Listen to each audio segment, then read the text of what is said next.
At this Robin grew right angry.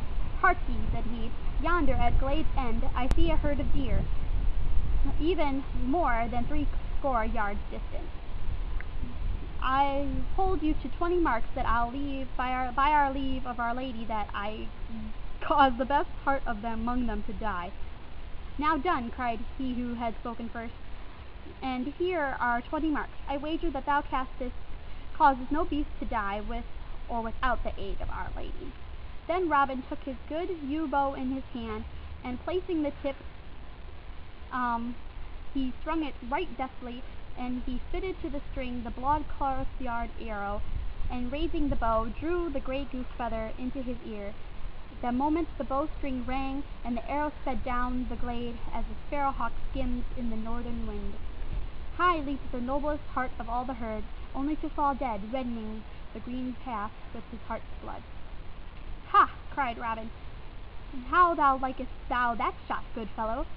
I know the wager were mine, and it were 300 pounds. Then all the foresters were filled with rage, and he who had spoken the first and lost the wager was more angry than all. "Nay," cried he, "the wager is none of thine, and get thee gone straightway, or by all the saints in heaven I'll baste thy sides till thou wilt never be able to walk again." "Knowest thou not," said another, "that thou hast killed the king's deer, and, by the laws of our gracious lord and sovereign King Harry, thine ears should be shaven close to thy head?" "Catch him," cried the third. "Nay," said the fourth, "let him go because of his tender years." Never a word said Robin Hood, but he looked at the foresters with a grim face, then, turning on his heel, strode away from them down the forest glade. But his heart was bitterly angry, for his blood was hot and youthful and prone to boil.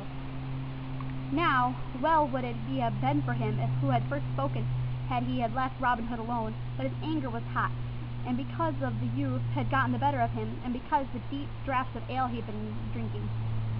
So, all of the sudden, without any warning, he sprang to his feet, and seized upon his bow, and fitted it to a shaft. "Aye," cried he, "I'll hurry thee anon," and sent the arrow whistling through the air after Robin. It was well for Robin that the same forester's head had been spinning with ale, for else he would have never been able to take another step. As it was, the arrow whistled within 3 inches of his head. Then Robin turned around and quickly drew his own bow, and sent the arrow back in return. "Ye said I was no archer," he cried aloud, "but say thou again." Then the shaft flew straight. The archer fell forward with a cry, and lay his face upon the ground, his arrows rattling about him from out of his quiver, the great goose shaft wet with his heart's blood. Then, before the others could gather their wits about them, Robin Hood was gone into the depths of the greenwood. Some started after him, but not with much heart, for they feared to suffer the same death as this fellow. So presently they all came and lifted the dead man up and bore him away to Nottingham town. Meanwhile Robin Hood ran through the greenwood, gone with all the joy and brightness from everything, for his heart was sick within him, for it had borne upon his soul that he had slain a man. "Alas," cried he, "thou hast found me an archer that will take thy wife to ring. I would that thou hadst never said one word to me, for that I had never passed thy way, or even that my right forefinger had been stricken off ere this had happened. In haste I smote, but grieved for at leisure." Then, even in his trouble, he remembered the old saying that what's done is done, and the egg cracked cannot be cured. And so he came to dwell in the greenwood that was to be his home for many years to come, never again to see the happy days with lads and lasses in sweet Locksley town, for he was outlawed, not only because he had killed a man, but also because he had poached upon the king's deer, and 200 pounds was set upon his head as a reward for whoever would bring him to the court of the king.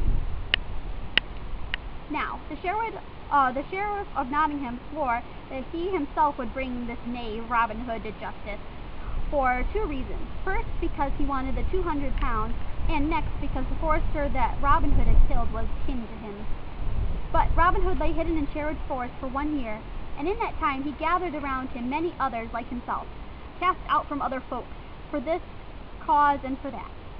Some had shot deer in hungry winter time, but when they could get no other food, and some had seen the act by foresters, but had escaped, thus saving their ears, and some had been turned out of their inheritance, that their farms might be added to the king's land in Sherwood Forest.